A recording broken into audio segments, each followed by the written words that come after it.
बिस्मिल्लाहिर्रहमानिर्रहीम अस्सलाम वालेकुम। डियर स्टूडेंट्स, उम्मीद है कि आप सब खैरियत से होंगे। Welcome back to another lecture. आज हमने 9th क्लास का जो कंप्यूटर साइंस का लेक्चर पढ़ना है वो चैप्टर नंबर 4 का फर्स्ट लेक्चर है। आपको पता है कि लास्ट लेक्चर में हमने चैप्टर नंबर 3 कंप्लीट किया है, तो आज हमने चैप्टर नंबर 4 स्टार्ट करना है और इसका पहला जो टॉपिक है उसको डिस्कस करना है। इंपॉर्टेंट चैप्टर है, लॉन्ग क्वेश्चन के हवाले से इंपॉर्टेंट चैप्टर है, नॉलेज के हवाले से। इस चैप्टर के अंदर आपको बड़ी नॉलेज मिलेगी जो आपके डाटा और प्राइवेसी के हवाले से होती है। बड़ा ही इंटरेस्टिंग चैप्टर है, बहुत आपको मजा आएगा। ये इस चैप्टर में बहुत सी ऐसी बातें जो आपको शायद पहले पता नहीं थी, लेकिन आपको पता चलेंगी। और मैं ये समझता हूँ कि बच्चों को इसके बारे में पता होना चाहिए, क्योंकि आज इंटरनेट का दौर है और इंटरनेट के ऊपर हमारा डाटा मौजूद होता है, तो वो डाटा जो है वो सिक्योर होना चाहिए। तो स्टार्ट करने से पहले अगर आपने चैनल सब्सक्राइब नहीं किया तो चैनल को सब्सक्राइब करें। इसके अलावा अगर आपको नोट्स चाहिए पूरी बुक के, जिसके अंदर एक्टिविटीज और एक्सरसाइजेज हर चीज मैंने सोल्व कर रखी है आसान वर्डिंग में, तो स्क्रीन पे नंबर चल रहा है, आप ऑर्डर कर सकते हैं।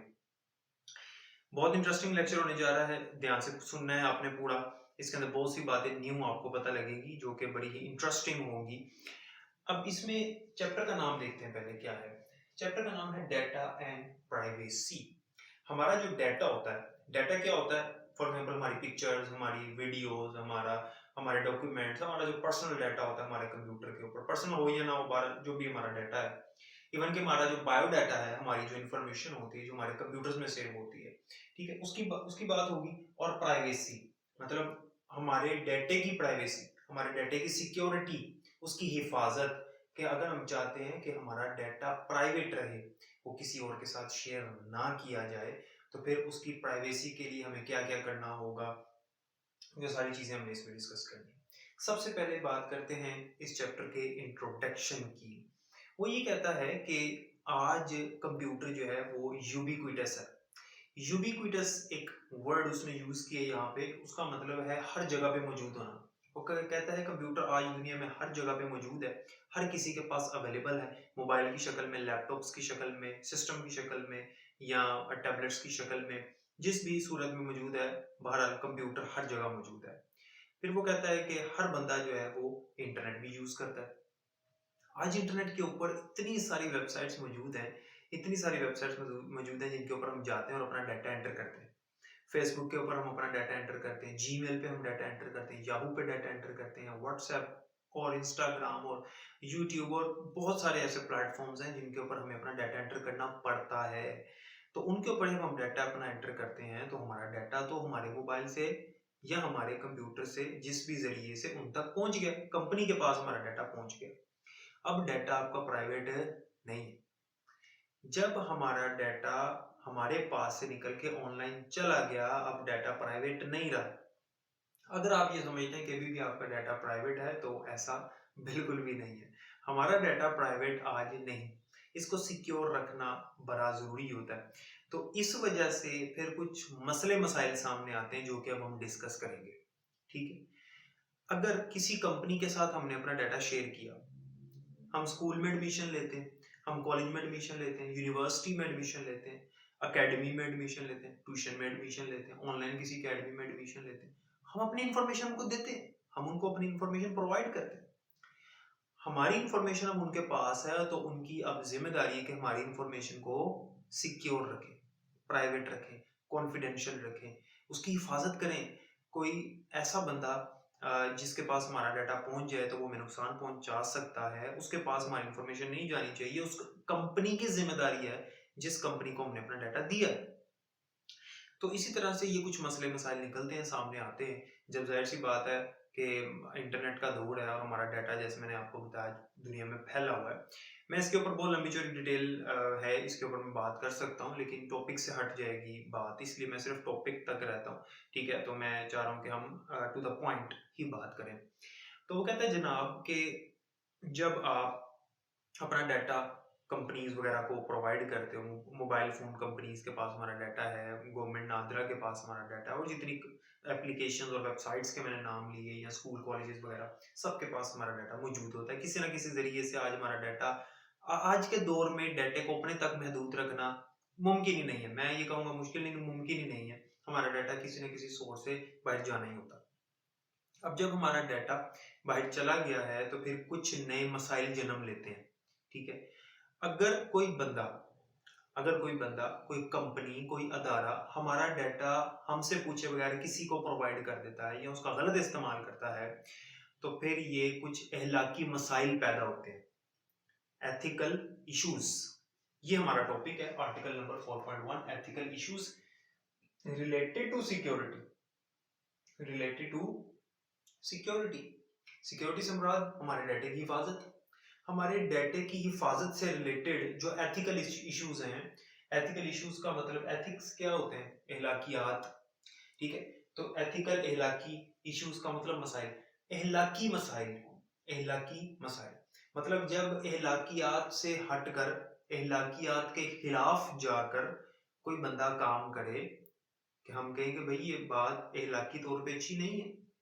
मिसाल के तौर पे हमने डाटा दिया किसी कंपनी को, और हमारी हमारी हम ये समझते हैं कि भाई हम एक्सपेक्ट करते हैं कि इन्होंने हमारे डाटे को सिक्योर रखना है, इसको प्राइवेट रखना है, किसी को देना नहीं है, तो वो आगे किसी को बेच देते हैं हमारा डाटा, मार्केटिंग पर्पस के लिए या किसी और मकसद के लिए, वो भी आगे बात करते हैं। तो जब वो ऐसा करेंगे तो फिर उन्होंने एहलाकियात से ऑपोजिट काम किया, एहलाकियात के खिलाफ काम किया, तो ये एक एहलाकी मसला है। ऐसा नहीं करना चाहिए था उनको, हमसे पूछना चाहिए था, या फिर उनको ऐसा पहले नहीं करना चाहिए था, या हमें बताना चाहिए था, ठीक है। तो सिक्योरिटी से रिलेटेड जो एथिकल इश्यूज हैं जो आज हमारे ऑनलाइन वर्ल्ड के अंदर आते हैं, वो हमने डिस्कस करने हैं। टोटल 7 उसने यहाँ लिखे हुए हैं, हमने जो है वो आज के लेक्चर में 2 डिस्कस करने हैं, बाकी फिर इंशाल्लाह नेक्स्ट लेक्चर में करेंगे, क्योंकि लेक्चर फिर काफी लेंथी हो जाएगा, ठीक है। तो मैं चाहता हूँ कि हम ये 2 आज डिस्कस कर लें। एथिकल इश्यूज में सबसे पहला इशू है कॉन्फिडेंशियलिटी एंड प्राइवेसी। हम चाहते हैं कि हमारा डाटा जिस कंपनी को हमने दिया, स्कूल कॉलेज वगैरह जो भी, उनके पास डाटा हमारा कॉन्फिडेंशियल रहे। कॉन्फिडेंशियल का मतलब है सीक्रेट, सीक्रेट रहे, उनके पास रहे, कोई और उसको ना देख सके। मिसाल के तौर पे फीमेल्स का जो डाटा होता है, गर्ल्स का डाटा जो होता है, हमारी जो स्टूडेंट्स होती हैं, वो जब जाके किसी स्कूल अकेडमी वगैरह में एडमिशन लेते हैं, उनके पिक्चर, उनके फ़ोन नंबर वगैरह मौजूद होते हैं उनके पास, तो वो जो अदारे हैं उनकी ये जिम्मेदारी है कि वो डाटा किसी गलत हाथ ना लगने दें। फॉर एग्जाम्पल अदारे की जो मैनेजमेंट है, फॉर एग्जाम्पल कॉलेज की जो मैनेजमेंट है, मैनेजमेंट में से किसी ऐसे शख्स के हाथ ना लग जाए जो कि उस फीमेल को, उस बेटी को, बहन को, जो उसको तंग करे या किसी भी तरह से एहलाकियात से हटकर कोई काम करे। तो कॉन्फिडेंशियलिटी एंड प्राइवेसी, तो जब अदारा, जब कोई कंपनी हमारे डाटे की हिफाजत करेगा, जिसका मतलब है वो एक्चुअली अल्टीमेटली हमारी हिफाजत कर रहा है, वो हमारी केयर करता है। किसी के डाटे की हिफाजत करना, इसका मतलब है कि आप उसकी केयर करते हो, आप उसकी फिक्र करते हो। तो जो अदारा हमारे डाटे को सिक्योर रख रहा है, कॉन्फिडेंशियल रख रहा है, सीक्रेट रख रहा है और किसी तक पहुंच नहीं दे रहा, इसका मतलब है वो अदारा हमारी केयर करता है, और हम कहते हैं भाई इस अदारे के पास हमारा डाटा सिक्योर रहता है। जैसे व्हाट्सएप वाले क्या कहते हैं, व्हाट्सएप वाले क्या कहते हैं, आजकल एड्स आ रही हैं व्हाट्सएप की, वो कहते हैं जी कि आपका डाटा जो है वो सिक्योर है, बेफिक्र हो जाए, आप इसके ऊपर अकाउंट बनाएं।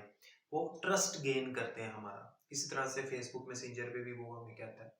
तो ये वो हमारा ट्रस्ट जो है ना वो डेवलप करके हमें कहते हैं कि भाई हमारी एप्लीकेशन यूज करें, आपका डाटा हम अपने पास सेव रखते हैं, किसी के साथ शेयर नहीं करते। जबकि कुछ देर पहले उन्होंने कहा था जी आपका डाटा हम फेसबुक के साथ शेयर करने जा रहे हैं, तो इसके ऊपर एक बहुत ही हाइप क्रिएट हो गई थी, लोगों ने कहा जी इसको छोड़ दें, सिग्नल पे शिफ्ट हो जाए, कोई कहता टेलीग्राम पे शिफ्ट हो जाए। तो भैया मैं आपको बता दूं कि आपने जब व्हाट्सएप के ऊपर अकाउंट बनाया हुआ था, तो व्हाट्सएप जो है वो बाद में फेसबुक वालों ने खरीद लिया था। तो व्हाट्सएप, फेसबुक, इंस्टाग्राम ये आपस में एक है, तो आपका डाटा उनके पास पहले से मौजूद है, उन्होंने सिर्फ आपको बताया है कि हम ऐसा कर रहे हैं। तो बाकी ये आप व्हाट्सएप पे रहें या ना रहें, आपका डाटा उनके पास है, आपकी इमेजेस वगैरह जो कुछ आपका डाटा वो थर्ड पार्टी के पास होता है। बहरहाल लोगों को इस इशू का इतना पता नहीं था, तो वो देखते देखते इधर उधर से देख के उन्होंने इस पे शिफ्ट हो जाए, इस पे शिफ्ट हो जाए, तो बेफिक्र हो गया व्हाट्सएप चलाएं, आपका डाटा पहले ही उनके पास मौजूद है, ठीक है। वो हमें बताए बगैर ही भी बहुत कुछ कर सकते हैं, ठीक है। बहरहाल ये हमारा टॉपिक नहीं है, सिर्फ एक यहाँ पे एग्जांपल आई सामने तो मैंने आपसे डिस्कस कर दी। तो कॉन्फिडेंशियलिटी और प्राइवेसी, अगर इसके खिलाफ वर्जी करे कोई, मिसाल के तौर पे जो हमारे फोन कंपनीज हैं, जहाँ जो हमारी सिम है, जो हमारे मोबाइल फ़ोन के अंदर जो सिम है, वो जो कंपनी है उसके पास हमारा डाटा है, ज़ाहिर-सी बात है। जब बायोमेट्रिक वेरिफ़िकेशन करवाई तो हमारा डाटा उनके पास चला गया। वो हमारे डाटे को अगर बेच देते हैं किसी मार्केटिंग कंपनी को, मतलब वो कंपनी जो जहाँ हमें हमें अक्सर मैसेजेस आते हैं ना, होम ट्यूशन के मैसेजेस आते हैं, एसी वगैरह के मैसेजेस आते हैं, ये मार्केटिंग कंपनीज होती हैं जो हमें मैसेजेस वगैरह करते हैं। तो फ़ोन कंपनीज वाले अगर हमारा डाटा इनको बेच रहे हैं इनसे पैसे लेकर, तो फिर ये खिलाफ वर्जी है किस चीज़ की, कॉन्फिडेंशियलिटी की और प्राइवेसी की। ये एक एथिकल इशू है, ठीक है। ये क्राइम भी है, ये एक जुर्म भी है कि आप किसी का डाटा उसकी इजाज़त के बगैर आगे सेल आउट कर रहे हो या किसी को दे रहे हो, जो कि अच्छी बात बिल्कुल भी नहीं है। ये आपकी सिक्योरिटी और आपका जो डाटा है उसको कॉन्फिडेंशियल नहीं रखा जा रहा, और आपका जो डाटा है वो किसी और को दिया जा रहा है। ये एक इलाकी मसला है, कॉन्फिडेंशियलिटी एंड प्राइवेसी। पहला मसला ये है। क्या है कॉन्फिडेंशियलिटी एंड प्राइवेसी? कि किसी का डाटा किसी कंपनी ने लिया और वो आगे किसी और को सेल कर दे, ये एक अच्छी बात नहीं है। टेलीफोन कंपनीज ऐसा कर सकती हैं, ठीक है। इसी तरह से जो कॉलेजेस, स्कूल वगैरह, ये लोग एक जगह से दूसरे का डाटा शेयर कर सकते हैं। मुख्तलिफ कॉलेजेस से भी अक्सर बच्चों को मैसेज आ रहे होते हैं, तो एक जगह पे एडमिशन लेते हैं, वो आगे डाटा उनका बेच देते हैं। तो ऐसा बहरहाल हो रहा है, ठीक है। ढकी छुपे अल्फाज में आपको बताऊं तो चलता है यहाँ पे। अच्छा, बहरहाल ये एक एथिकल इशू भी है। अच्छा, पायरेसी, सॉरी, पायरेसी ये दूसरा मसला है। किसी की इंटेलेक्चुअल प्रॉपर्टी क्या होती है? जो किसी ने अपनी मेहनत से कोई चीज बनाई हो। कोई बुक हो सकती है, कोई मैगजीन हो सकता है, कोई सॉन्ग हो सकता है, कोई पोइट्री हो सकती है, ठीक है। कोई ड्राइंग हो सकती है, कोई पेंटिंग हो सकती है, हाउस आर्किटेक्चर, घर का नक्शा हो सकता है, जो किसी ने बड़ी मेहनत से बनाया। एक बंदे ने वो चीज बनाई है, तो दूसरा बंदा जो है वो उसी की सेम कॉपी करके मार्केट में अपना नाम लगा के बेचना शुरू कर दे। ये पायरेसी है, इसे कहते हैं पायरेसी। किसी की चीज को अपना टैग लगा के आगे से बेचना शुरू कर देना और या उसे कोई फायदा हासिल करना शुरू कर देना, इसे पायरेसी कहते हैं, ठीक है। इसे क्या कहा जाता है? पायरेसी। मतलब, अच्छा, एक चीज बड़ी यहाँ पे अहम है। यहाँ पे उसने वर्ड यूज किया है कि पायरेसी जो है अगर कोई करता है, अच्छा अगर कोई करता है इस तरह से, तो फिर जिस बंदे की चीज है वो उसके ऊपर केस कर सकता है, लेकिन वो तब केस करेगा जब उसने कॉपीराइट लॉ लगवाया होगा।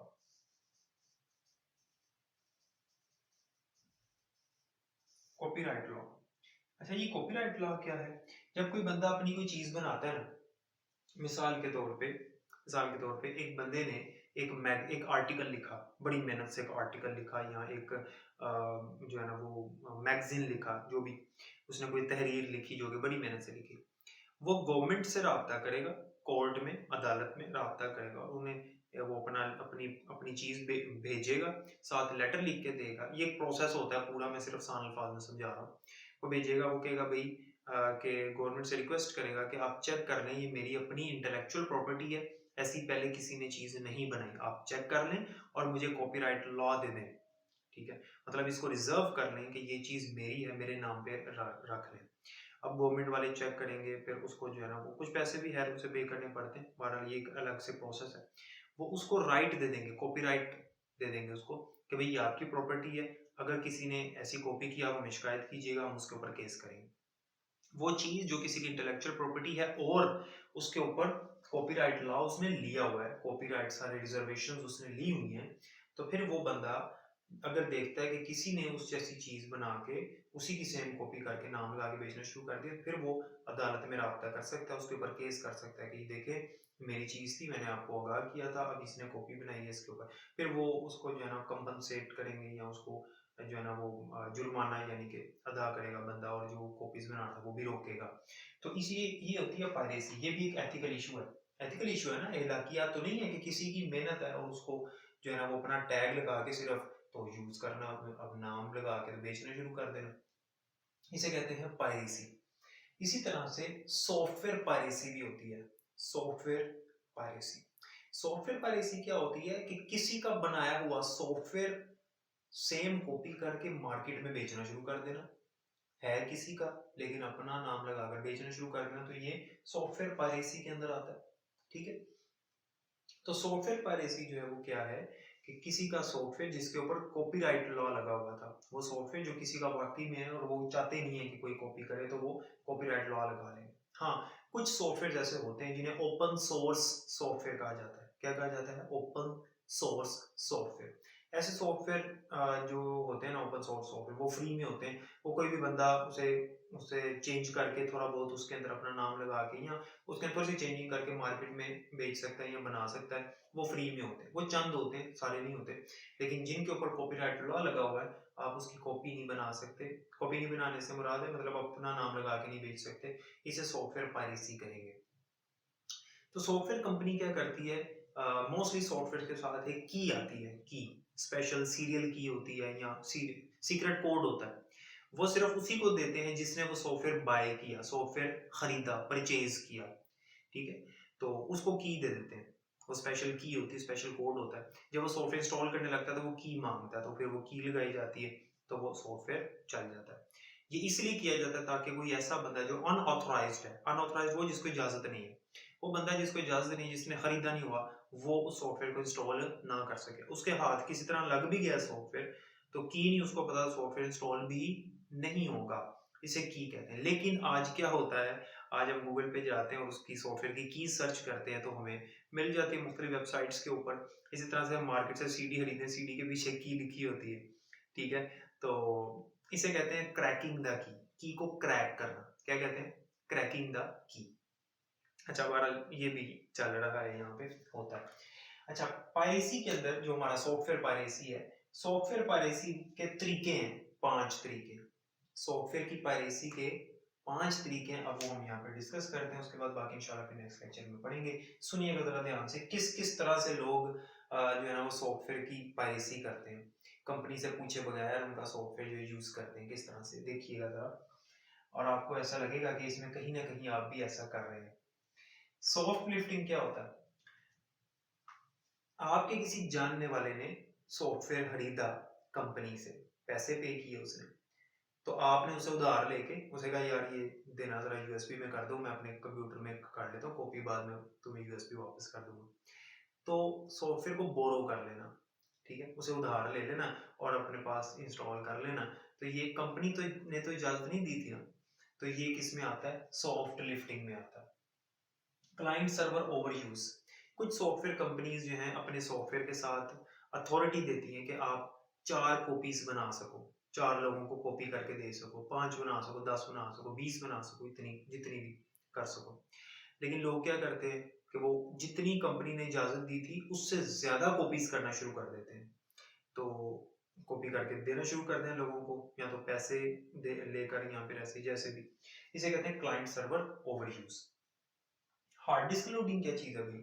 हार्ड डिस्क लोडिंग ये होता है कि ऐसे सॉफ्टवेयर ऐसे सॉफ्टवेयर जो कंपनी की इजाजत के बगैर, मतलब कंपनी ने इजाजत नहीं दी कि आप आगे सेल करो, बेचो, तो कंपनी की इजाजत के बगैर उन सॉफ्टवेयर्स को जो न्यू कंप्यूटर्स होते हैं या रिफर्बिश्ड कंप्यूटर्स होते हैं उनके ऊपर इंस्टॉल करके आगे कंप्यूटर बेचना शुरू कर देना। फॉर एग्जांपल, एक बंदे ने एक मोबाइल फोन खरीदा, उस मोबाइल फ़ोन के अंदर एक सॉफ्टवेयर करके कंपनी ने दिया। वैसे तो ऐसे कंपनीज करती नहीं है, लेकिन समझ लें कि ऐसा हुआ कि उसने उस मोबाइल फ़ोन के अंदर एक एप्लीकेशन कर दी। उसने कहा जी आप हमारा फ़ोन खरीदेंगे तो आपको इसके अंदर ये एप्लीकेशन भी साथ मिलेगी। हालांकि कंपनी, सॉफ्टवेयर कंपनी जिसकी वो एप्लीकेशन है, उन्होंने इजाज़त नहीं दी थी कि ये जो है हमारी एप्लीकेशन है, आप मोबाइल फ़ोन में डाल के मोबाइल फ़ोन बेचें। ठीक है, तो न्यू कंप्यूटर्स या मोबाइल जो भी न्यू कंप्यूटर्स या रिफर्बिश कंप्यूटर वो होते हैं जिसके जो बेचने से पहले उसको, जिनको टेस्ट किया जाता है, थोड़ा बहुत उसके अंदर डिफेक्ट निकल आता है। जैसे हम कोई चीज़ खरीदे ना, तो कपड़ा या जूता वगैरह, तो वो बी पेयर होता है, उसके अंदर थोड़ा सा डिफेक्ट होता है, वो रिफर्बिश होते हैं या उनको रिपेयर किया होता है थोड़ा सा। अच्छा, तो वो कंप्यूटर जो रिफर्बिश हैं या न्यू हैं, उनके ऊपर सॉफ्टवेयर इंस्टॉल करके कंप्यूटर्स बेच देना। ठीक है, मिसाल के तौर पे एक शख्स ने कंप्यूटर की दुकान है उसकी, तो वो लोगों को कह रहा है कि आप अगर मेरा कंप्यूटर खरीदोगे तो आपको ये सॉफ्टवेयर भी इसमें मिलेगा, मैं आपको करके दूंगा। तो वो सॉफ्टवेयर करके दे रहा है, तो हालांकि कंपनी ने इजाजत नहीं दी, सॉफ्टवेयर कंपनी, तो इसे कहेंगे हम हार्ड डिस्क लोडिंग।